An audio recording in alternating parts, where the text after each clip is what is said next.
आज हम बात करेंगे सीटेट के प्रीवियस ईयर पेपर के बारे में, जो कि 4 फरवरी 2023 को हुआ था। इससे पहले जो 6 फरवरी को हुआ था उसके मैंने सारी पेपर्स की बात कर ली है, ना देखे हो तो आपने देख लेना। ये प्राइमरी लेवल का है, यानी 1 to 5 के लिए है। इसमें 5 होते हैं आपके सब्जेक्ट। ये वाला CDP होता है, दूसरा हिंदी होता है, तीसरा इंग्लिश होता है, चौथा मैथ होता है और 5वां आपका EVS होता है। इसकी मैंने सभी की बात कर ली थी प्रीवियस ईयर की, हमारे देख लीजिए चैनल में जाके। ठीक है, आज हम चाइल्ड डेवलपमेंट पेडागोजी शिफ्ट 1 की बात करेंगे, जो कि हमारा 4 फरवरी को हुआ था। इसमें हमारा पहला क्वेश्चन कह रहा है कि which of the following statement is not correct about development, यानी कि जो हमारा विकास होता है, डेवलपमेंट होता है, इसके बारे में इसमें से कौन सा कथन है जो सही नहीं है, नहीं पूछा है। पहला है बच्चे विभिन्न दरों पर विकसित होते हैं, विकास अपेक्षाकृत क्रमिक होता है, यानी कि डेवलपमेंट इज रिलेटिवली ऑर्डरली। तीसरा है अनुवांशिकता विकास का एकमात्र कारण है, heredity is the only case of development. और चौथा है विकास निरंतर रूप से होता है, डेवलपमेंट टेक्स प्लेस ग्रेजुअली। तो बताइए इसमें से हमारा कौन सा कथन सही नहीं है। विकास विभिन्न दरों पर विकसित होते हैं, बिल्कुल सही बात है। जो डेवलपमेंट होता है बच्चों का, वो अलग अलग दरें होती हैं, सभी पे विकसित होता है। ठीक है, विकास अपेक्षाकृत क्रमिक होता है, ये भी होता है कि हम मानते हैं विकास जो डेवलपमेंट है ऑर्डरली होता है। पहले हमारे सर का विकास होता है, फिर हम मतलब हाथों का विकास होता है, पैरों का विकास होता है, इस तरह से मतलब डेवलपमेंट अलग अलग तरह से होता है।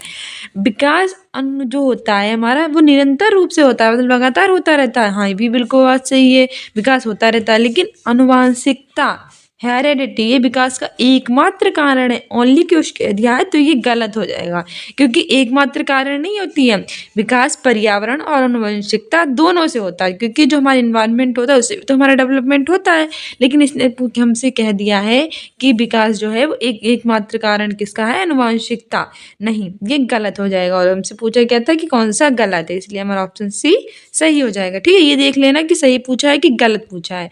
हमारी एक्सप्लेनेशन भी कह रही है कि अनुवांशिकता विकास का एकमात्र कारण है, विकास का संदर्भ ये कथन सत्य नहीं है, क्योंकि अनुवांशिकता और पर्यावरण दोनों ही बच्चों के विकास के निर्धारक होते हैं। ठीक है, क्योंकि अनुवांशिकता यानी हेरिडिटी और पर्यावरण यानी कि एनवायरनमेंट, दोनों से मिलकर व्यक्ति का विकास होता है। एक व्यक्ति का विकास कैसे होगा ये पर्यावरण पर निर्भर करता है, लेकिन व्यक्ति कितना विकसित हो सकता है ये अनुवांशिकता पर निर्भर करता है। मतलब विकास जो होता है एक व्यक्ति का, वो पर्यावरण पर निर्भर होता है, कैसे होगा, किस तरह से बच्चे का विकास हो रहा है, वो उसके आसपास के एनवायरनमेंट पे होगा। जैसे कि एक एग्जाम्पल ले लीजिए कि आसपास में लड़ाई होती हो, सारे लोग हमेशा शोर शराबा मचाते रहते हों, एक व्यक्ति को गंदी गंदी बातें सिखाते हो, तो उसका विकास उतना अच्छा नहीं हो पाएगा। वहीं एक ऐसे एनवायरनमेंट में बच्चा रहता हो जहाँ मतलब सब लोग बहुत अच्छे से बोलते हों, एक दूसरे को बहुत अच्छे से ट्रीट करते हों, तो बहुत अच्छे से उसका विकास होगा। तो हमारे पर्यावरण पे बच्चों का विकास बहुत ज़्यादा प्रभाव पड़ता है। तो लोग कहते नहीं हम अपने बच्चे को ऐसे इन्वायरमेंट में पालना चाहते हैं जो बहुत अच्छा हो। ठीक है, तो पर्यावरण में उसका प्रभाव कैसा होगा ये निर्भर करता है। वही कितना होगा, कितना होगा ये हमारे हेरिडिटी यानी आनुवंशिकता पर निर्भर करेगा। ठीक है, विकास की प्रक्रिया में बालक का शारीरिक, उसका क्रियात्मक, संज्ञानात्मक, भाषागत, संवेगात्मक एवं सामाजिक विकास होता है। विकास की प्रक्रिया में रुचियों, आदतों, दृष्टिकोणों, जीवन मूल्यों, स्वभाव, व्यक्तित्व, व्यवहार इत्यादि का विकास भी शामिल होता है। मतलब एक तरह से कह सकते हैं कि बालक का पूरी तरह से विकास जो होता है वो हमारा पर्यावरण और आनुवंशिकता पर निर्भर करता है। कैसे होगा वो हमारे एनवायरनमेंट पर, और कितना होगा ये हमारी आनुवंशिकता पर निर्भर होता है। वही सारी चीज़ें इसमें की गई हैं। ठीक है, बालक का जो विकास की प्रक्रिया है वो जन्म से पूर्व गर्भ से ही प्रारंभ हो जाती है। ये भी पूछा गया है कि बालक के विकास की प्रक्रिया कब से कब तक होती है, तो जन्म से। ठीक है, जन्म से लेने से पहले जैसे ही बच्चा गर्भ में आता है उसका विकास आरंभ हो जाता है। विकास की इस प्रक्रिया में पहले वह गर्भावस्था में जाता है, माता के पेट में, फिर शेषावस्था में जाता है, फिर उसका बाल्यावस्था आती है, फिर किशोर अवस्था आती है, फिर प्रौढ़ अवस्था आती है, इत्यादि परिपक्वता की स्थिति प्राप्त करता है। यानी वो सारी अवस्थाओं से होकर गुजरता है। विकास अपेक्षाकृत क्रमिक होता है, यानी क्रम से होता है। विकास की दरों पर विभिन्न विभिन्न होती हैं उसकी, उस पर विकसित होगा और लगातार होता रहता है, रुकता नहीं है। ठीक है, ये सारी बातें याद रखना, एग्जाम्स के लिए काफ़ी इंपॉर्टेंट है।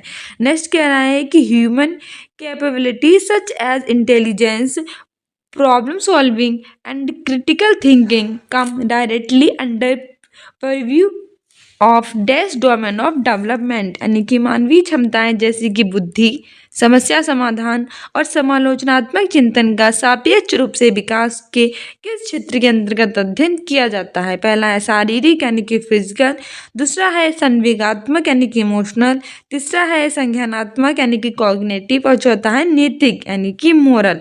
तो हमसे पूछ रहा है कि मानवीय क्षमताएं जैसे कि उसकी बुद्धि हो गई, उसकी समस्या समाधान जैसे वो प्रॉब्लम को सॉल्व करता है, समालोचनात्मक यानी कि उसकी क्रिटिकल थिंकिंग, उसका विकास किस क्षेत्र के अंतर्गत हम अध्ययन करेंगे? तो हमारा सही आंसर हो जाएगा ऑप्शन सी संज्ञानात्मक यानी कि कॉग्निटिव। हमारी एक्सप्लेनेशन भी कह रही है कि मानवीय क्षमताएं जैसे कि बुद्धि, समस्या का समाधान करना और समालोचनात्मक चिंतन का सापेक्ष रूप से विकास के संज्ञानात्मक क्षेत्र के अंतर्गत आता है। ठीक है, संज्ञानात्मक के अंतर्गत आता है।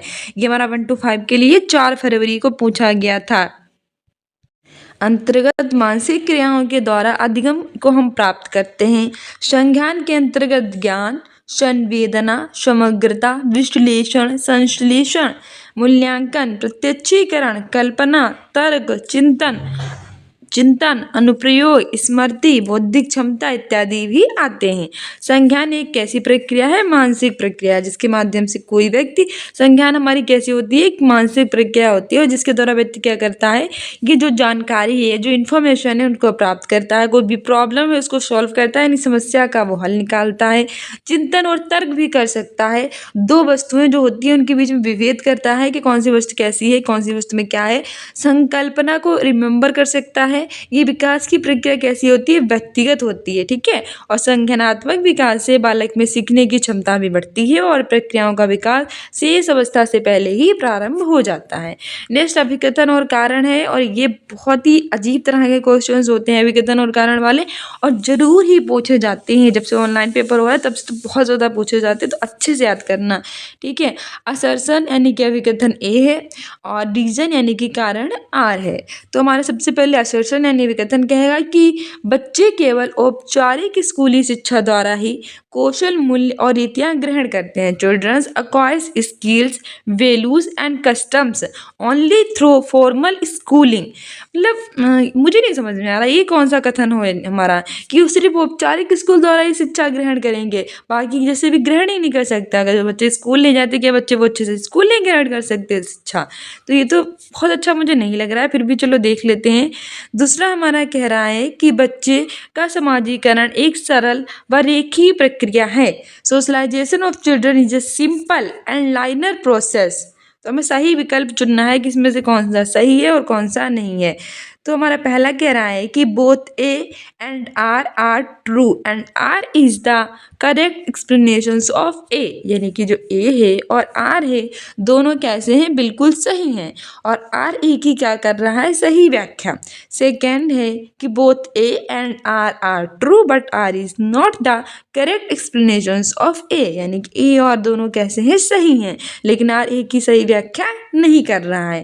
थर्ड है A is true but R is false, A सही है लेकिन आर गलत है। और चौथा है both A and R false, यानी ये और दोनों गलत है। सही आंसर हो जाएगा हमारा option D, both A and R false, यानी कि और दोनों गलत हैं।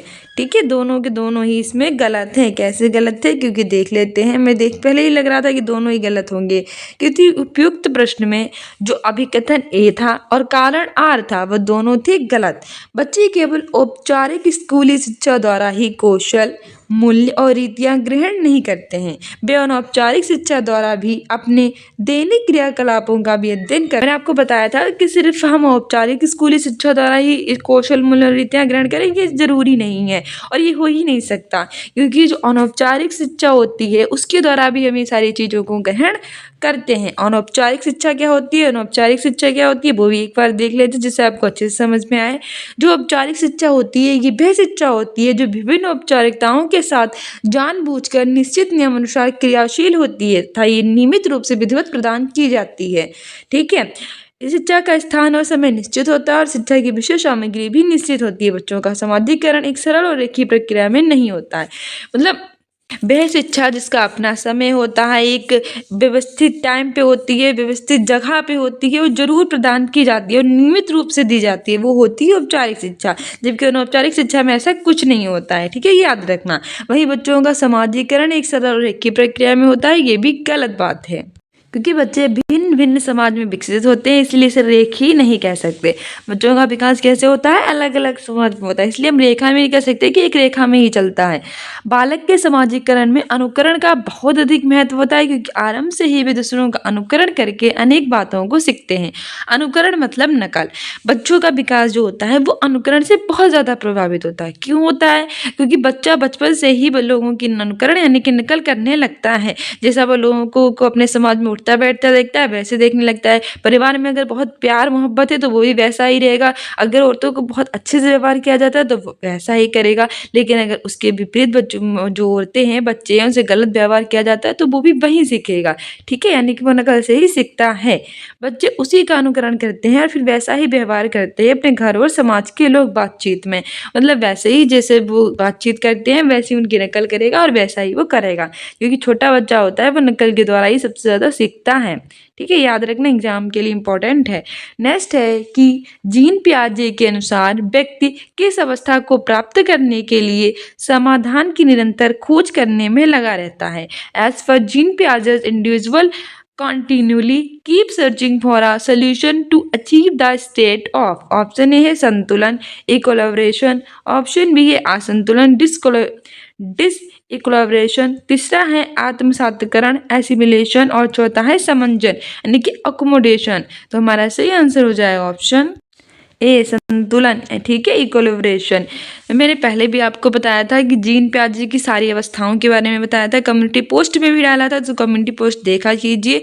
और हमारे जो टेलीग्राम चैनल है होम एजुकेशन के नाम से, उसे अभी से फॉलो कर लीजिए, क्योंकि उस पर हम सारी इंपॉर्टेंट जो क्वेश्चन है वो डालते हैं।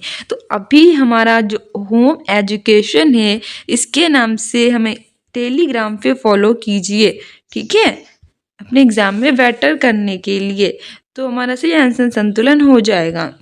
हमारी एक्सप्लेनेशन कह रही है कि जीन पियाजे के अनुसार व्यक्ति संतुलन अवस्था को प्राप्त करने के लिए समाधान की निरंतर खोज करने में क्या कहता है, लगा रहता है, ठीक है। पियाजे 4 कारकों की पहचान करते हैं, पूछ लेगा पियाजे ने कितने कारकों की पहचान की है, तो 4। जैविक परिपक्वता, सक्रिय अन्वेषण यानी कि गतिविधि, सामाजिक अनुभव और संतुलन जो किसी के संज्ञानात्मक विकास को क्या करता है, प्रभावित यानी कि इफेक्ट करता है। पियाजे के अनुसार हमारे जो विचार होते हैं यानी कि हमारे जो थॉट्स होते हैं उसमें वास्तविक परिवर्तन संतुलन की प्रक्रिया के माध्यम से होता है। कैसा होता है, संतुलन, एक प्रकार का संतुलन बना रहता है, उसी के माध्यम से होता है। संतुलन की प्रक्रिया इस तरह काम करती है, यदि हम किसी घटना या फिर स्थिति के लिए एक विशेष स्कीमा लागू करते हैं और स्कीमा संतोषजनक परिणाम नहीं देती है या बच्चे की दुनिया को समझने के लिए अपर्याप्त है, तो संतुलन उत्पन्न होता है और हम असहज हो जाते हैं, ठीक है। यानी कि हमने जिस स्थिति को, जिस घटना को जैसा माना है, जिसके लिए जैसा स्कीमा लागू किया है, अगर हम उसने वैसा परिणाम नहीं दिया है और दुनिया को अच्छे के लिए हम समझ नहीं सकते हैं और यह असंतुलन पैदा कर देता है और हम कैसे हो जाते हैं, असहज हो जाते हैं। नेक्स्ट कह रहा है कि परिकल्पनात्मक निगमनात्मक तर्क किस चरण की विशिष्ट प्रक्रिया है। ये भी जीन पियाजे से ही लिया गया है। जीन पियाजे ने अपनी 4 अवस्थाएं दी है, मैंने आपको बताया भी था, वही अवस्थाओं के बारे में पूछ रहा है कि hypothetical deductive reasoning is the characteristics features of. Option A है संवेदी गत्यात्मक चरण, sensory motor stage. Option B है औपचारिक संक्रियात्मक चरण, formal operational stage. Option C है पूर्व संक्रियात्मक चरण, प्री ऑपरेशन स्टेज। और ऑप्शन डी है मूर्त सक्रियात्मक चरण यानी कॉन्क्रीट ऑपरेशनल स्टेज। सही आंसर हो जाएगा हमारा option B, formal operational stage यानी कि औपचारिक संक्रियात्मक चरण। जो परिकल्पनात्मक निगमनात्मक तर्क है यानी कि हाइपोथेटिकल डिडक्टिव रीजनिंग है, वो औपचारिक संक्रियात्मक चरण में आ जाती है। मैंने आपको बताया था कि जीन पियाजे ने टोटल 4 अवस्थाओं के बारे में बात की थी। एक थी संवेदीगामक अवस्था जो 0 से 2 वर्ष तक होती है। दूसरी थी हमारी पूर्व संक्रियात्मक अवस्था जो 2 से 7 वर्ष तक थी। तीसरी थी हमारी मूर्त संक्रियात्मक अवस्था जो 7 से 11 थी। और चौथी थी अमूर्त आमूल संक्रियात्मक अवस्था जो 11 से अबव थी। ठीक है, इन चारों के बारे में याद रखना, बहुत बार पूछा जा चुका है। ये बहुत ही इंपॉर्टेंट है, हमारी स्लाइड है, इसको अच्छे से याद रख लेना कि पियाजे के संज्ञानात्मक विकास सिद्धांत के अनुसार हमारे विचार और तर्क अनुकूलन का हिस्सा होते हैं। हमारे विचार और तर्क जो होते हैं वो किसका हिस्सा होते हैं? अनुकूलन का। संज्ञानात्मक विकास अवस्थाओं के एक निश्चित क्रम का अनुकरण करता है। इसकी 4 अवस्थाएं हैं। जीन पियाजे ने कौन से विकास की अवस्थाएं दी थी? संज्ञानात्मक, कॉग्निटिव। पहला क्वेश्चन है कि संज्ञानात्मक विकास की अवस्था किसने दी थी? तो जो जीन पियाजे ने दी थी। कितनी अवस्थाएं दी थी? 4 प्रमुख अवस्थाएं दी थी। पहली थी संवेदी प्रेरक अवस्था, जन्म से 2 वर्ष तक। दूसरी थी पूर्व संक्रियात्मक अवस्था, 2 से 7 वर्ष तक। तीसरी थी मूर्त संक्रियात्मक अवस्था, 7 से 11 वर्ष। चौथी थी औपचारिक संक्रियात्मक अवस्था, 11 से अबव। जो ये मूर्त होती है इसको अनौपचारिक भी कहते हैं, और जो ये औपचारिक होती है उसको अमूर्त भी कहते हैं। ये भी याद रखना। कभी कभी आपसे पूछ ले कि जो औपचारिक संक्रियात्मक अवस्था है, अब इसकी जगह पे दे दे कि आमूल संक्रियात्मक अवस्था कब से तब तक होती है, तो 11 से प्लस यानी कि इससे ऊपर तक। हमारा आगे कह रहा है कि औपचारिक संक्रियात्मक यानी कि जो अमूर्त अवधारणा है और संचालन पर काम करने की क्षमता 11 वर्ष की उम्र के आसपास कैसी होती है? आरंभ हो जाती है। लेकिन अमूर्त जो चीज़ें होती हैं उनको हम 11 वर्ष के आगे के जब बढ़ते हैं तभी देखना आरंभ करते हैं, सोचना आरंभ करते हैं। इस स्तर पर संज्ञानात्मक विकास में पियाजे ने परिकल्पनात्मक, निगमनात्मक तर्क के अवधारक माना है। किशोर अब परिकल्पनात्मक, निगमनात्मक और अमूर्त धारणाओं पर विचार करना आरंभ कर देते हैं। वे प्राय क्या अगर स्थितियों और प्रश्नों पर विचार करते हैं और कई समाधानों या संभावित परिणामों के बारे में सोचने में सक्षम होते हैं। तब पियाजे के अनुसार संज्ञानात्मक विकास की औपचारिक संक्रियात्मक अवस्था में परिकल्पनात्मक चिंतन कैसा होता है? विकसित होता है। नेक्स्ट है कि according to Jean Piaget's theory of cognitive development at which stage do children begin to move from reflexive actions to intentional activity. Jean पियाजे के संज्ञानात्मक विकास के सिद्धांत के अनुसार किस अवस्था में बच्चे अनैच्छिक यानी कि सहज क्रियाओं से ऐच्छिक क्रियाओं की ओर बढ़ना आरंभ करते हैं? पहला है संवेदी गत्यात्मक यानी कि सेंसरी मोटर। दूसरा है पूर्व संक्रियात्मक, प्री ऑपरेशनल। तीसरा है मूर्त संक्रियात्मक यानी कि कॉन्क्रीट ऑपरेशनल। चौथा है औपचारिक संक्रियात्मक यानी कि फॉर्मल ऑपरेशनल। सही आंसर हो जाएगा ऑप्शन बी, पूर्व संक्रियात्मक यानी कि प्री ऑपरेशनल। आप देख रहे हैं जीन पियाजे से कितने क्वेश्चन, लगातार 3 क्वेश्चन पूछे जा चुके हैं इस प्रीवियस ईयर में, जो कि 4 फरवरी को हुआ था। ठीक है, तो बहुत ज़्यादा जीन पियाजे से पूछे जाए, पिछली बार भी 2 पूछे गए थे। तो हमारा को अच्छे से लर्न करके जाना, इस पर बहुत अच्छा एक वीडियो भी बना के लेकर आएंगे आपके लिए। तो हमारा सही आंसर जो था वो पूर्व संक्रियात्मक यानी प्री ऑपरेशनल था। इस अवस्था में बच्चे क्या करता है, जो अनैच्छिक यानी कि जो सहज क्रियाएं होती हैं उनसे ऐच्छिक क्रियाओं की ओर बढ़ना क्या कर देता है? आरंभ कर देता है। हमारे एक्सप्लेन पे आ जाते हैं। उन्होंने संज्ञानात्मक विकास यानी कॉग्निटिव डेवलपमेंट के सिद्धांत के अनुसार संवेदी गत्यात्मक अवस्था में बच्चे जो अनैच्छिक सहज क्रियाओं से ऐच्छिक क्रियाओं की ओर बढ़ना आरंभ करते हैं। पियाजे के अनुसार जन्म से लेकर 2 वर्ष की आयु के बालक अपनी इंद्रियों के द्वारा प्राथमिक अनुभव को जो है प्राप्त करते हैं। छोटे बालक होते हैं जो कि जन्म से 2 वर्ष तक होते हैं, वे किसके द्वारा अपने प्राथमिक अनुभव प्राप्त करते हैं? अपनी इंद्रियों के द्वारा। तो अगर आप अलग से नहीं याद करना चाहते तो हमारे एक्सप्लेनेशन सुनाई कीजिए, उसमें अच्छे से आपको याद हो जाएगा। संवेदी गामक अवस्था किसने दी है? तो संवेदी गामक अवस्था के बारे में जीन पियाजे ने बात की है। कितनी अवस्थाएं दी हैं इन्होंने? टोटल 4 अवस्थाएं दी हैं। 4 अवस्थाएं कौन कौन सी हैं? पहली है संवेदी गामक अवस्था जो 0 से 2 वर्ष तक है।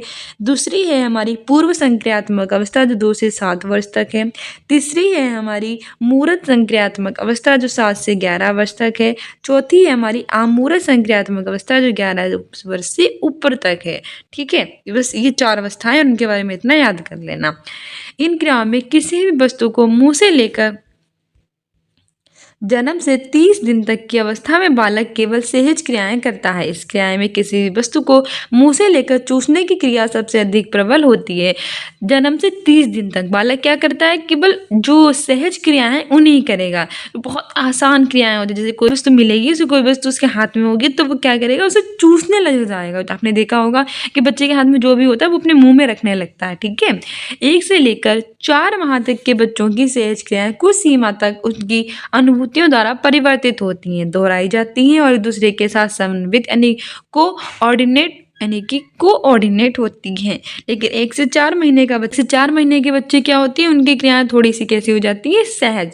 वो अपनी अनुभूतियों के द्वारा उनके परिवर्तित होती हैं और वो एक दूसरे के साथ भी कोऑर्डिनेट होती हैं। वहीं 4 से 6 महीने की अवस्था में बच्चे वस्तुओं को स्पर्श करने लगते हैं और इधर उधर करने की अनुपाएं भी उन्हें कर लेते हैं। यानी जो 4 से 6 महीने का बच्चा होगा, बच्चों को स्पर्श करेगा और वो इधर उधर भी उसे करने लगेगा। वहीं से 8 से 12 महीने में जो होती है, उसमें बच्चा उद्देश्य और उसको प्राप्त करने के साधन में अंतर करने लगता है। इसमें क्या होता है, बच्चों का क्या उद्देश्य, कैसे उसको साधन को प्राप्त कर सकता है, इसमें वो अंतर करने लगेगा। और साथ ही साथ अपने से बड़ों की क्रियाओं का क्या करने लगेगा, अनुकरण। इस अवस्था में बच्चों को जो स्कीमा अर्थात व्यवहारों के संगठित पैटर्न सिखाते हैं, उन्हें सामान्यकरण भी करता है। वही 12 से 18 महीने में बच्चे वस्तुओं की जो गुण होते हैं, उनको प्रश्न और त्रुटि के द्वारा सीखता है। और 18 से 24 महीने में बच्चा देखी गई वस्तु की अनुपस्थिति में भी उस अस्तित्व को समझने लगता है। ठीक है, 18 से 24 महीने में वही अमूर्त वाली स्थिति आ जाएगी। वस्तु की कोई वस्तु नहीं है, फिर भी वो कहेगा कि वो वस्तु है।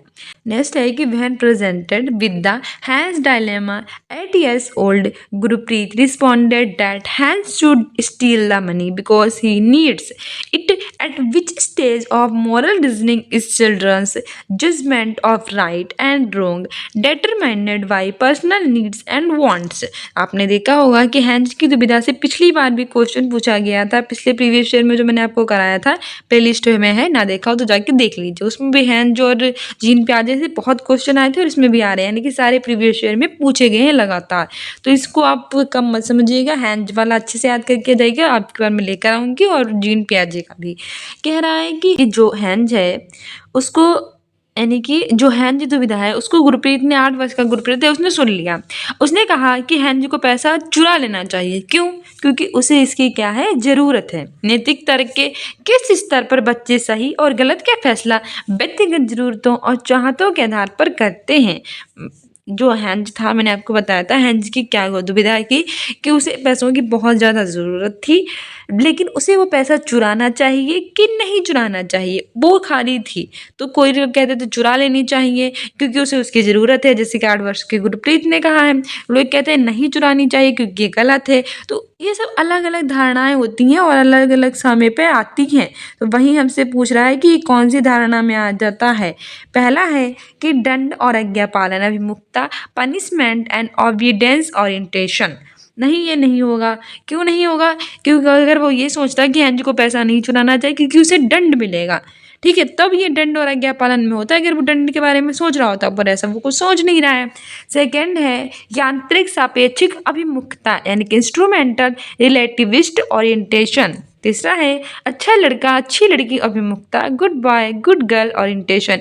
ये भी नहीं होगा। क्यों नहीं होगा? क्योंकि अगर वो ये कहता कि हैंज को पैसा नहीं चुराना चाहिए, क्योंकि अगर वो ऐसा करेगा तो जो समाज है वो उसको धिक्कारेगा। लोग उसके बारे में क्या सोचेंगे अगर वो पैसा चुराएगा? तो ऐसा तो वो कुछ कह नहीं रहा है। अच्छा लड़का और अच्छी लड़की आता नहीं है, good boy good girl. Next है कानून और व्यवस्था अभिमुखता, लॉ एंड ऑर्डर ओरिएंटेशन। ये भी नहीं होगा। क्यों? क्योंकि अगर वो बोलता है कि हैंज अगर पैसा चुराएगा तो उसे दंड मिलेगा, उसे सजा मिलेगी और ये समाज के लिए गलत है, तो ये भी नहीं कह रहा है। वो तो ये कह रहा है कि उसे पैसा चुरा लेना चाहिए क्योंकि उसकी ज़रूरत है। तो ये कह रहा है आंतरिक सापेक्षिक अभिमुखता, इंस्ट्रूमेंटल रिलेटिविस्ट ओरिएंटेशन। ऑप्शन भी सही हो जाएगा। हमें उसकी ज़रूरत है इसलिए हमें चुरा लेना चाहिए, गुरप्रीत ये सोच रहा है, तो ऑप्शन भी सही हो जाएगा। हमारी एक्सप्लेनेशन की हैंज दुविधा को सुनने के बाद जो 8 वर्षीय गुरप्रीत है वो कहता है कि हैंज को पैसा चुरा लेना चाहिए। क्यों? क्योंकि उसे इसकी क्या है, नीड है, यानी कि ज़रूरत है। नैतिक तर्क के ये आंतरिक सापेक्षिक अभिमुखता स्तर पर बच्चे सही और गलत का फैसला जो व्यक्तिगत ज़रूरतें होती हैं और जो चाहते होती हैं उनके आधार पर करते हैं। व्यवहार की सार्थकता स्वहित पर होती है निर्धारित। दूसरों की केवल उतनी ही मदद करना जिससे हमारे स्वयं के लिए भी लाभदायक हो। ये तर्क है कि कभी कभी नैतिक होगा जिन नियमों का पालन स्वयं के लिए कुछ सकारात्मक परिणाम लेकर आए।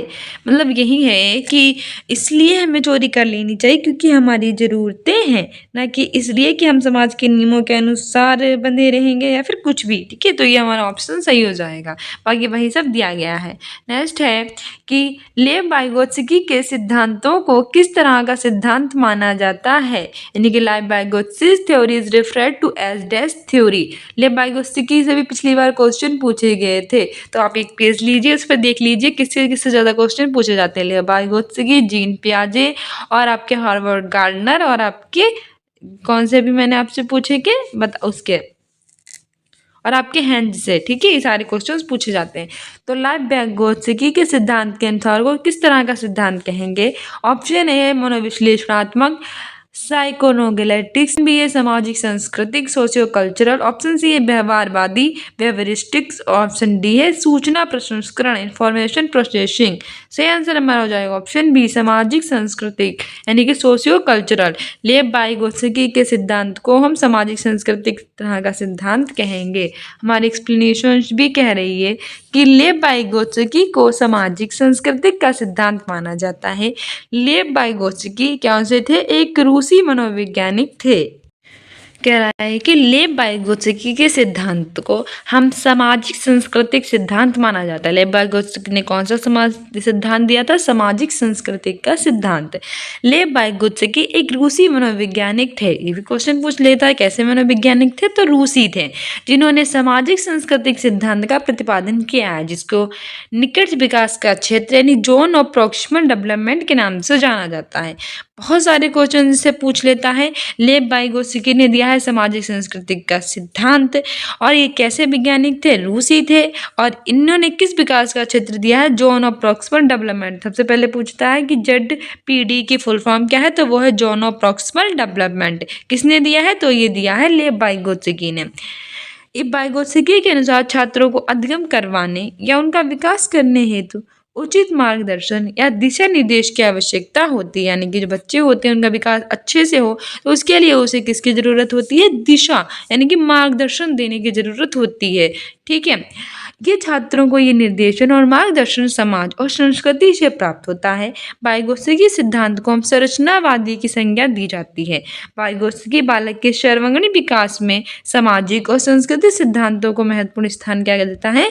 प्रदान करता है। तो ये सारी बात याद रखना। इन्होंने किसके बारे में बात की है? मार्गदर्शन समाज और संस्कृति के बारे में बात की है। नेक्स्ट है, देखो दूसरा क्वेश्चन भी लाइफ-बायगोत्स्की से ही पूछा गया, तो ये भी याद कर लेना अच्छे से। कह रहा है कि लाइफ-बायगोत्स्की के अनुसार बच्चों में जो संज्ञानात्मक है, जो कॉग्निटिव है, वे प्रक्रियाओं को किसके माध्यम से सुगमता दी जाती है? According to Lev Vygotsky test facilitates cognitive process among children.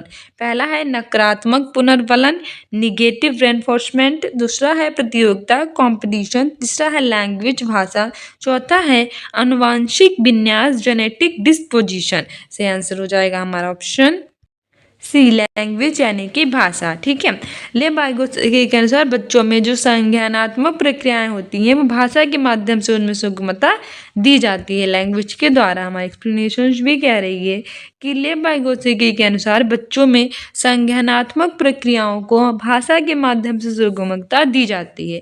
उनका मानना होता है कि भाषा प्राप्त करने से बच्चा अपने उच्च मानसिक कार्यों को संशोधित करता है। बायगोत्स्की संज्ञानात्मक विकास की भाषा के प्रभाव पर जोर देते, किस पर? कोग्निटिव डेवलपमेंट पर क्या कर देते हैं? ज़्यादा जोर देते हैं। उनके अनुसार बच्चे आत्मनिर्देशन के लिए खुद से बात करते हैं। जो सेल्फ टॉकिंग की बात की गई है वो भी इन्होंने की है। उन्होंने क्या कहा है कि जो बच्चे होते हैं वो किसके लिए खुद से बात करते हैं? अपने स्वयं को निर्देशित करने के लिए, यानी अपने आत्मनिर्देशन के लिए वो खुद से बात करते हैं। अपने सामाजिक सांस्कृतिक सिद्धांत में उन्होंने भाषा के 3 चरणों का भी प्रस्ताव दिया है। एक बच्चा संज्ञानात्मक रूप से विकसित होने के दौरान कैसे प्रगति करता है? पहला होता है सामाजिक भाषा, दूसरी होती है निजी भाषा, तीसरी होती है आंतरिक भाषा। सामाजिक भाषा क्या होती है? ये बाहरी संचार को अन्य लोगों के साथ बातचीत करने के लिए संदर्भित करती है। दूसरी समाज की भाषा वे होती है जो बाहर के लोगों को बात करने के लिए संदर्भित करेगी, जबकि निजी भाषा क्या होती है? ये खुद से बात करने के लिए संदर्भित करेगी, जिससे बच्चा खुद को क्या करेगा? निर्देश वगैरह देगा। तीसरी होती है आंतरिक भाषा। इसमें क्या होता है? ये तब उत्पन्न होती है जब निजी भाषा लुप्त हो जाती है और मौन आंतरिक भारी भाषा में बदल जाती है। यानी कि बच्चा बात तो करेगा लेकिन जब निजी भाषा यानी खुद से प्राइवेट स्पीच है वो हट जाएगी और मौन चुप रहकर वो अपने खुद की भाषा में बदल जाएगी, ठीक है। नेक्स्ट है कि which of the following shifts are required to make education child centric यानी कि शिक्षा को जो बाल केंद्रित है उसे बनाने के लिए निम्न में से क्या बदलाव जरूरी हैं। यानी कि जो हमारी एजुकेशन है उसको हम बाल केंद्रित बना लें, बच्चों के लिए सेंटर में रहें, उसके लिए हमें क्या बदलाव करने चाहिए।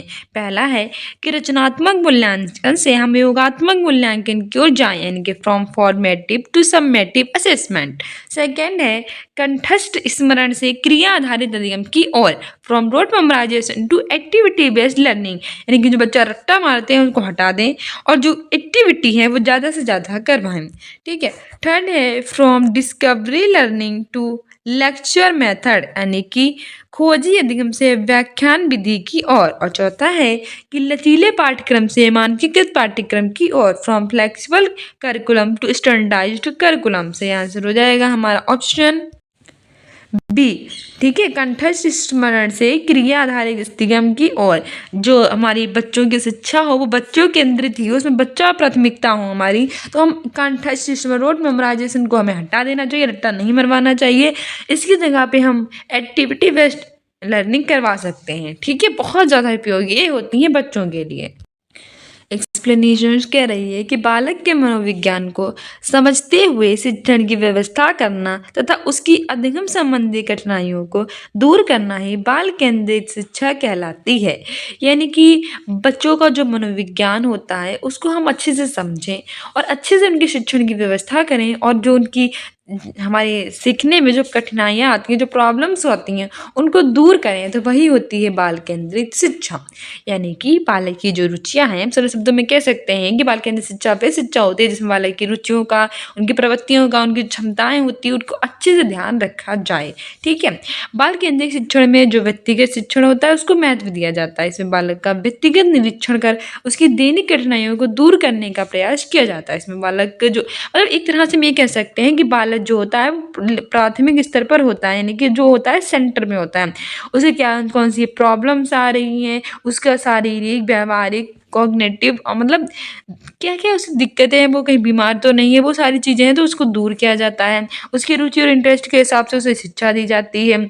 उसकी जो अगर प्रॉब्लम आ रही है तो उस पाठ्यक्रम को उसकी प्रॉब्लम्स के अनुसार चेंज कर दिया जाता है, मतलब जैसा वो चाहता है वैसा कर दिया जाता है। तो ये सारी चीज़ें बच्चों के लिए की जाती है, तो बच्चे जो होते हैं सेंटर में होते हैं।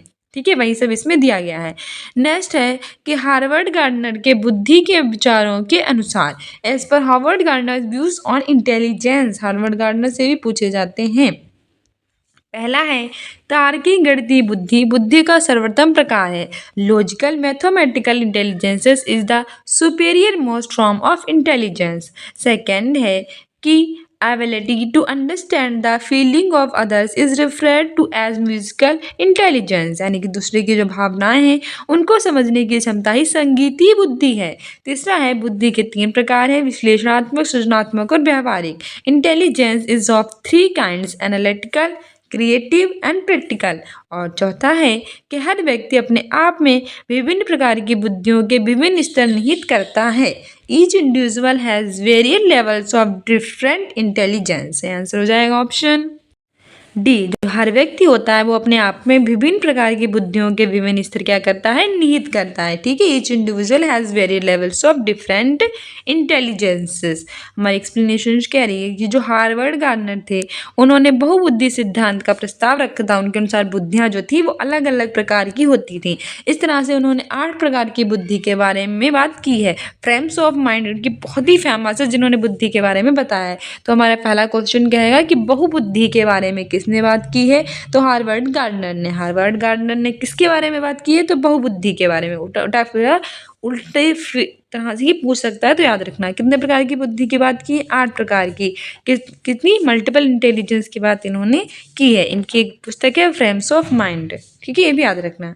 अलग अलग प्रकार की बुद्धियों को रखता है। उनके अनुसार बुद्धि के सिद्धांत को सूचना को संसाधित करने के लिए एक जैव मनोवैज्ञानिक क्षमता के रूप में भी परिभाषित किया गया है, जिसे हम सांस्कृतिक व्यवस्था में समस्याओं को हल करने या संस्कृति में मूल्यों के उत्पादकों को बनाने के लिए सक्रिय रूप से करते हैं। इनके अनुसार 8 प्रकार की बुद्धियाँ होती हैं।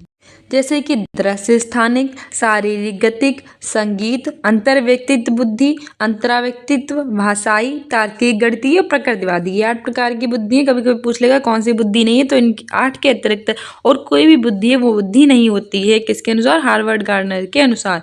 कौन कौन सी होती है? दृश्य स्थानिक, शारीरिक गतिक, संगीत, अंतर्व्यक्तित्व बुद्धि, अंतराव्यक्तित्व, भाषाई, तार्किक, गणितीय और प्रकृतिवादी। ये सभी चरण एक जैविक कारक से संबंधित होते हैं और जो इन कारकों को अलग संदर्भ में प्रमाणित करते हैं, जैसे कि रुचि, सक्रियता आदि। नेक्स्ट है हमारा विकथन और कारण। ये विकथन है कि एक अध्यापिका को विद्यार्थियों को किसी समस्या पर कार्य करते समय अपने विचारों के मौखिकीकरण के लिए प्रोत्साहित करना चाहिए। A teacher should encourage students to verbalize their thoughts working on a problem। कारण यानी कि रीजन है कि निजी वाक बच्चों के संज्ञानात्मक विकास को संसाधित करता है। Private speech facilities cognitive developments of children. तो सही विकल्प चुनना है, चूज द करेक्ट ऑप्शन। पहला है कि both A and R true and R is the correct explanation of A, यानी कि और दोनों सही होते हैं और आर एक की सही व्याख्या है। सेकेंड है कि both A and R true but R is not the correct explanation of A, यानी कि और दोनों सही तो हैं लेकिन आर एक की सही व्याख्या नहीं करता है। थर्ड है A is true but R is false, यानी ये सही है लेकिन आर गलत है। और चौथा है कि both A and R false, यानी ये और दोनों गलत हैं। तो सही आंसर इसमें हमारा हो जाएगा option A, both A and R true and R is the correct explanation of A, यानी आर दोनों सही हैं और आर की क्या करता है? सही व्याख्या करता है। हमारे एक्सप्लेनेशंस भी कह रही है कि जो एक टीचर होती है जो विद्यार्थियों को कोई भी समस्या है, कोई भी प्रॉब्लम है, उस पर वर्क करते समय विचारों क्योंकि जो मौखिकरण है उसके लिए क्या करती है? प्रोत्साहित। क्योंकि जो निजी वॉक होती है, प्राइवेट स्पीच होती है, वे भाषा बच्चों के संज्ञानात्मक विकास को कैसे करती है? सुसाधित। भाषा विकास बच्चों के संज्ञानात्मक विकास में बहुत ही महत्वपूर्ण भूमिका निभाता है। ये बच्चों की संज्ञानात्मक क्षमताओं को कभी भी बाधित नहीं करता है और भाषा विचारों के निर्माण से भी कैसे होता है? विकसित। ये पूरी तरह से लेव वाइगोत्स्की के अनुसार बच्चे के विचार की प्रक्रिया पर होता है डिपेंड। निजी भाषा जो होती है, जो प्राइवेट स्पीच होती है, आंतरिक संचार को संदर्भित करती है जिसके द्वारा बच्चे स्वयं को कहते हैं निर्देशक। ये साझा ज्ञान को व्यक्तिगत ज्ञान में बदलने का भी एक तंत्र होता है, इसलिए यह दोनों सही है और सही व्याख्या करता है।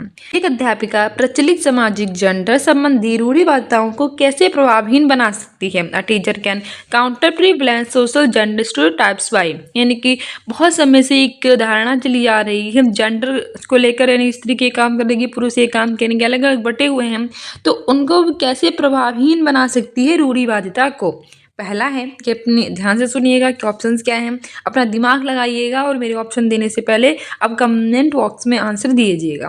पहला है कि सुनिश्चित करके कि खेल सत्र में लड़कियां सिर्फ बैडमिंटन खेलें और लड़के सिर्फ football. Ensuring girls play only badminton and boys play only football in sports period. कितना गलत है। हमसे पूछा है कि प्रभावहीन कैसे बना सकती हैं कि स्त्री पुरुष में कोई भिन्नता ना रहे, और इसने अलग अलग बांट दिया कि लड़कियां हैं तो बैडमिंटन ही खेल सकती हैं, फुटबॉल नहीं, और लड़के हैं तो फुटबॉल ही खेल सकते हैं, बैडमिंटन नहीं। कितना गलत है। ये तो हम रूढ़िवादिता को बढ़ावा देंगे। बहुत समय से ये धारणा चली आ रही है पर आजकल तो ऐसा नहीं होता है, लड़के भी बैडमिंटन खेलते हैं और लड़कियां भी फुटबॉल खेलती हैं, तो ये तो गलत आंसर हो जाएगा। जिसने भी ये ऑप्शन दिया था वो गलत है। सेकंड है कि यह सुनिश्चित करके कि लड़कियों को अध्यापक के रजिस्टर पर काम करने और उनकी मदद करने के अवसर मिले। Ensuring girls get opportunities to handle the teachers register and help her. बहुत समय से ऐसे चली आ रही है धारणा कि लड़कियां, उनकी राइटिंग बहुत सुंदर होती है तो टीचर के जो रजिस्टर होते हैं वो लड़कियां बनाएंगी। क्यों बनाएंगी भाई? लड़के क्यों नहीं बना सकते? और अगर ये इसको हम बढ़ावा दे रहे हैं तो लड़के लड़के समान कैसे हो जाएंगे? तो ये भी गलत ऑप्शन है। ऐसा कुछ नहीं है, ये तो धारणा है, इसको तो बढ़ावा मिलेगा, इससे कम नहीं होगी। थर्ड है फर्नीचर इधर से उधर रखवाने में केवल लड़के ही सहायता लेंगे, यानी कि seeking the help of boys only in moving furniture. केवल अगर ये कह देता कि फर्नीचर इधर उधर करने में लड़के और लड़की दोनों हेल्प करेंगे तो थोड़ा बढ़ावा मिल सकता था कि दोनों समान हैं, पर ये तो केवल लड़कियों की बात कर रहा है तो हम बेकार हो जाएगा, ऑप्शन गलत है। नेक्स्ट है लास्ट हमारा कि सभी जेंडरों को संगीत, नृत्य और पाक कला प्रतियोगिता में भाग लेने के लिए कहना। Making all genders participates in music, dance and cooking competition. कितना सुंदर आंसर है। बहुत प्यारा है। मतलब ये कह रहा है कि सभी जेंडर यानी कि चाहे लड़का हो, चाहे लड़की हो, चाहे कोई भी जेंडर हो, वो संगीत में यानी कि म्यूज़िक में, नृत्य में यानी कि डांस में और पाक कला यानी कि कुकिंग में भाग ले सकता है। वैसे लोग कहते हैं कि संगीत, नृत्य और पाक कला लड़कियों का होता है, जो कि बिल्कुल गलत है। लड़के भी इसमें भाग ले सकते हैं और लड़के लड़कियां कुछ नहीं होता। दोनों जेंडर जो होते हैं वो समान ही होते हैं। तो इसमें भाग लेने के लिए कह रहा है, तो ये बहुत अच्छा है। ये क्या करेगा, ये लड़के लड़कियां समान होते हैं उसको बढ़ावा देगा, ठीक है, रूढ़िवादिता को कम करेगा। हमारे एक्सप्लेनेशन क्या रहेगी कि एक जो टीचर हैं, आप आगे चल के एक टीचर बनेंगे तो आपके सामने अगर इस तरह की कोई अवस्था आती है तो आप कैसे उसे डील करेंगे। तो हम क्या कर सकते हैं कि लड़कियों और लड़कों को एक समान अवसर कह सकते हैं, एक साथ व्यवहार कर सकते हैं कि दोनों हमारे लिए समान हैं। कक्षा में लचीलेपन को हम बढ़ावा दे सकते हैं। सभी जेंडरों को हम कला में, नृत्य में, संगीत में भाग दिला सकते हैं। और गैर रूढ़िवादिता यौन भूमिकाएं प्रस्तुत करना, जैसे कि जो बाइक की सवारी करने वाली लड़की या रसोई में खाने बनाने वाला लड़का। हमने काफ़ी दिनों से सुना है और हम देखते भी आ रहे हैं, हमारे सोसाइटी में ऐसा होता है कि बाइक चला रहा है तो जरूर लड़का ही होगा, घर में खाना बना रही है तो वो लड़की होगी, जबकि उल्टा भी हो सकता है। आजकल लड़कियां भी बाइक चलाती है और लड़के खाना भी बनाते हैं। तो हम इसको ऐसे अगर समझाएंगे लोगों को कि बाइक सवारी करने वाली लड़की को दिखाएंगे, रसोई में खाना बनाने वाला लड़का दिखाएंगे, तो लोगों के दिमाग में जाएगा नहीं नहीं ये भी हो सकता है, ठीक है। तो इससे भी रूढ़िवादिता कम होगी। प्रत्येक छात्र को बिना भेदभाव किए सभी गतिविधियों में व्यस्त कर सकते हैं, चाहे छोटा काम हो चाहे बड़ा काम हो, उसमें दोनों वर्क करने चाहिए। सभी लड़के और लड़कियों की बैठने की व्यवस्था अलग अलग नहीं होनी चाहिए। लोग कहते हैं लड़के और लड़कियों को अलग अलग बैठाओ, कोई जरूरत नहीं, साथ साथ आप बैठा सकते हो। इस प्रकार से एक अध्यापिका होने के नाते आप इन रूढ़िवादिताओं को प्रभावी कर सकते हैं। नेक्स्ट है कि विद्यार्थियों में समालोचनात्मक चिंतन को बढ़ावा देने के लिए महत्वपूर्ण है कि निम्नलिखित हेतु प्रचुर अवसर प्रदान किए जाएं। To develop critical thinking among learners it is important to give ample opportunities to. पहला है विषय वस्तु का कंठस्थीकरण, डोंट मेमोराइज द कॉन्टेंट। गलत, कभी भी हमें रोट मेमोराइजेशन को बढ़ावा नहीं देना चाहिए। और हमसे पूछ रहा है कि समालोचनात्मक चिंतन को बढ़ावा देना है, तो इसके लिए हम किसे अवसर दे सकते हैं। तो ये तो नहीं होगा हम किसी वस्तु को याद करें। दूसरा है अध्यापिका के निष्क्रिय अनुसरण हेतु, पैसिव इमिटेट द टीचर। गलत, कोई भी पैसिव इमिटेट नहीं होगा, एक्टिव होना चाहिए। पैसिव क्यों होगा भाई, तो पहला और दूसरा तो गलत ही है।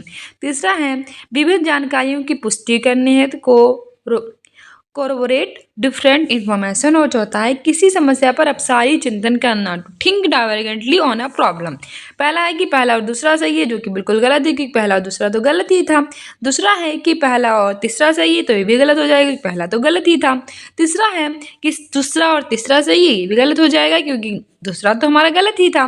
सही आंसर हो जाएगा ऑप्शन डी, तीसरा और चौथा सही है। अगर हमें नहीं आता है फिर भी हमने ये देख लिया कि पहला दूसरा गलत है, और पहला इसमें दिया गया है, इसमें दिया गया है, दूसरा इसमें दिया गया, इसलिए तीनों ऑप्शन गलत है और चौथा ऑप्शन सही है, कि आंसर हमारा थर्ड और फोर्थ सही है। हमारी भी कह रही है कि समालोचनात्मक जो चिंतन होता है वो शिक्षार्थियों के विश्वास को समझने और उनके मूल्यांकन करने में क्या करता है, मदद। समालोचनात्मक चिंतन के द्वारा ही हम क्या कर सकते हैं, चिंतन के द्वारा, कि जो हमारे स्टूडेंट्स होते हैं, जो हमारे टीचर्स होते हैं, वो उसको समझने और मूल्यांकन करने में उनकी हेल्प करता है। ये अच्छे और तर्कसंगत निर्णय लेने और गलत निर्णय को अस्वीकार करने में शिक्षार्थियों की मदद करेगा। अगर कोई हमने ऐसा निर्णय लिया है जो कि गलत है और अस्वीकार है, तो उसमें हेल्प करेगा हमारे विद्यार्थियों की कि गलत निर्णय से हम ना लें।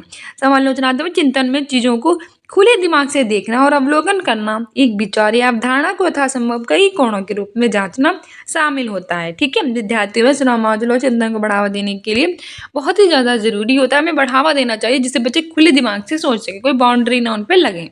इसके लिए हम क्या कर सकते हैं कि खुले दिमाग के साथ किसी मुद्दे पर पहुंचने के लिए पर्याप्त अवसर प्रदान किए जाने चाहिए, उनके सारे अवसर दिए जाने चाहिए, कई सारे अपॉर्चुनिटीज दिए जाने चाहिए जिससे वो खुले माइंड, ओपन माइंड से सोच सकें। विभिन्न जानकारियों की पुष्टि करने हेतु अवसर भी सारे दे देने चाहिए उन्हें, कई सारे हमें उन्हें अवसर देने चाहिए। खातिर किसी समस्या पर उन्हें अपसारी चिंतन करना चाहिए, किसी मुद्दे को विभिन्न दृष्टिकोण से देखना चाहिए, मतलब अलग मुद्दे को अलग अलग दृष्टिकोण से देखना चाहिए। तर्क संगत रूप से विचार करके विचारों के बीच हम तार्किक संबंध बना सकते हैं। कई बातों में अपनी अंतर्दृष्टि बढ़ाने के लिए और उचित व्याख्या, विश्लेषण, मूल्यांकन और अनुमान लगाने के लिए क्या सकते हैं। देखिए सारी इंपॉर्टेंट है। नेक्स्ट है in a constructivist classroom teacher emphasizes upon. एक संरचनावादी कक्षा में जो अध्यापिका है वो किस पर जोर देती है? पहला है फॉर्मेटिव असेसमेंट रचनात्मक मूल्यांकन, दूसरा है स्टैंडर्डाइज्ड असेसमेंट मानकीकृत मूल्यांकन, तीसरा है नॉर्म रिफरेंस्ड असेसमेंट मानक संदर्भीकृत मूल्यांकन और चौथा है योगात्मक मूल्यांकन यानी कि समेटिव असेसमेंट। सही आंसर हो जाएगा ऑप्शन ए। सही आंसर हो जाएगा ऑप्शन ए फॉर्मेटिव असेसमेंट रचनात्मक मूल्यांकन।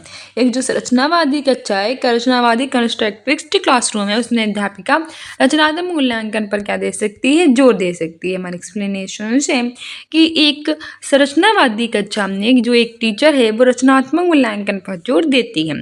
मूल्यांकन सीखने की प्रक्रिया में सुधार के उद्देश्य से डेटा को एकत्र करने, उसे प्राप्त करने और उपयोग करने की एक प्रक्रिया होती है। इसमें शिक्षार्थियों में सुधार करने के लिए शिक्षण और अध्ययन की गतिविधियों को संशोधित करने के लिए अध्ययन की प्रक्रिया के दौरान शिक्षकों द्वारा नियोजित औपचारिक और अनौपचारिक मूल्यांकन प्रक्रियाओं की एक श्रृंखला होती है, यानी वो अच्छे से सीख पाता है। ठीक है, सो ये हमारे 15 क्वेश्चन थे सब्जेक्टिव। कल हम 15 क्वेश्चन पेडागोजी के लेकर आएंगे, क्योंकि आपको बताया है हम टोटल इसके 2 वीडियोस बनाते हैं। जैसे कि हमारा मान लीजिए आज हमने आपको सीडीपी कराया है तो सीडीपी में 15 क्वेश्चन आज सब्जेक्टिव लेकर आए हैं, 15 क्वेश्चन कल पेडागोजी लेकर आएंगे। फिर हम आपका कराएंगे मैथ, और मैथ में भी 15 क्वेश्चन लेकर आएंगे, सब्जेक्टिव 15 पेडागोजी। फिर आप क्या ईवीएस एंड इन्वायरमेंटल स्टडीज़ कराएंगे, उसमें भी 15 लेकर आएंगे।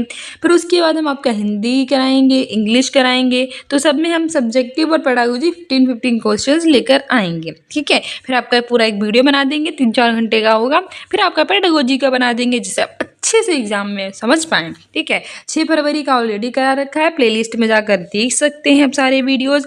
होम एजुकेशन के नाम से हमें टेलीग्राम पे आप फॉलो कर सकते हैं, क्योंकि उस पर हम जो है वो इम्पोर्टेंट प्रीवियस ईयर के जो पूछे गए क्वेश्चन है वो डालते हैं। उसमें आप उसको करेंगे तो आप अच्छे से समझ पाएंगे कैसे क्वेश्चन पूछे गए। तो अभी होम एजुकेशन से हमसे हमें टेलीग्राम पे फॉलो कर लीजिए अपने एग्जाम में बेटर करने के लिए। मिलते हैं नेक्स्ट वीडियो में। Don't forget to subscribe this channel, keep loving, keep watching, keep sharing. साथ ही आपके जो ये जीन प्याजे से क्वेश्चन पूछे गए हैं, लेब बाइगोत्स्की से पूछे गए हैं, हार्वर्ड गार्डनर से पूछे गए हैं, हैंजिप से पूछा गया है, हैंजी की दुविधा से, तो ये सारे की वीडियो अभी हम जल्द ही लेकर आएंगे। एक अलग अलग वीडियो बना देंगे जिससे आप समझ पाएँ। ठीक है, मिलते हैं नेक्स्ट वीडियो में। Thank you. Don't forget to subscribe this channel.